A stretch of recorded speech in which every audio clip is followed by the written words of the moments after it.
معصوم فرماتے ہیں ہر شب جمعہ ہزارہ گنہگار وادی برہوت سے آزاد ہو جاتے ہیں۔ معصوم فرماتے ہیں مومن جب شب جمعہ آئے تو زیادہ سے زیادہ اپنے مرحومین کو یاد کیا کرو۔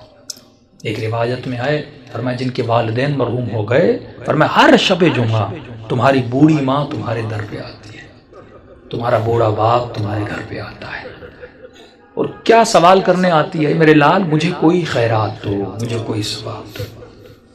معصوم فرماتے ہیں یہ غافل انسان پوری رات سوتا رہتا ہے، یہ کھڑی رہتی ہے یہاں تک کہ صبح ہو جاتی ہے۔ ملائک کہتے ہیں اب جانے کا وقت ہے، کہتی ہے نہیں اب اٹھے گا نماز پہ مجھے کچھ نہ کچھ تو خیرات دے گا، لیکن فرماتے سورج نکل جاتا ہے، یہ غفلت کی نیند میں سوتا رہتا ہے۔ یہ بوڑھی ماں اور مرحوم روتا ہوا جاتا ہے اور کہتی ہے کہ میرے لال اگر تو آج مجھے کچھ دیتا تو میں بھی تمہارے لیے دعا کرتی۔ فرمایا والدین وہ واحد وجود ہے پروردگار عالم نے جو بنایا ہے، مرنے کے بعد بھی ماں کی دعا بیٹے کے حق میں قبول ہوتی ہے۔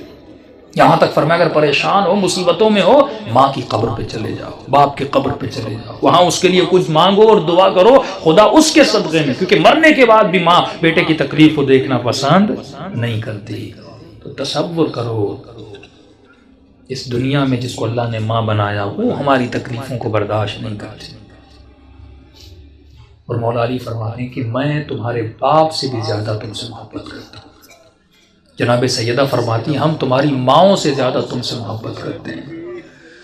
امام رضا فرماتے ہیں مومن اگر امام سمجھ کے ہم سے باتیں نہیں کر سکتا تو باپ سمجھ کے باتیں کر، باپ سمجھ کے نہیں کر سکتا بھائی سمجھ کے باتیں کر، بھائی سمجھ کے بات نہیں کر سکتا، یہاں تک فرمایا دوست سمجھ کے باتیں کر، کبھی ہم سے ناراض نہ ہوا کر۔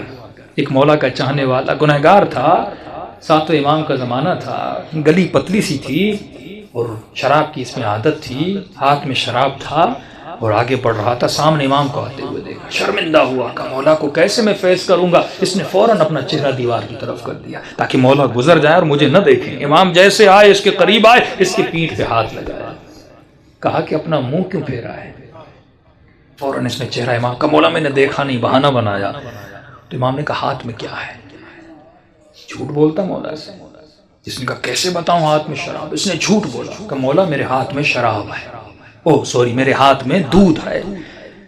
تو امام نے کہا اگر دودھ ہے تو تھوڑا ہمیں بھی پلا، ہم بھی پینا چاہتے ہیں۔ اب کہتا ہے میرے ہاتھ کانپ رہے تھے، تھا تو شراب اس برتن میں، کروں تو کیا کروں؟ کہتا جیسے میں نے اس برتن سے اس شراب کو اتارا تو وہ دودھ میں بدل گیا۔ امام نے ایک جملہ کہہ کر آگے ہو کر گزر گئے، فرمایا تو میرا چاہنے والا ہے، ایسا رہو جیسا ہمیں پسند ہے۔ دوسری بات امام نے کہا خبردار کتنے بھی گنہگار کیوں نہ ہو جاؤ لیکن کبھی بھی ہم اہل بیت سے پیٹ نہ دیا کرو۔ یہ شیطانی وسوسہ ہوتا ہے، میں نے گناہ کیا، میں نے خطائیں کی، میں اتنے گنہگار ہوں، میں کیسے سجدہ کروں، میں کیسے نماز پڑھوں، میں کیسے علی سے گفتگو کروں، میں کیسے امام زمانہ سے باتیں کروں۔ امام فرماتے ہم بیٹھے اس لیے ہیں تاکہ تو ہمارے ساتھ درد دل کرے، اور یہ وسیلہ خدا نے آپ کو دیا۔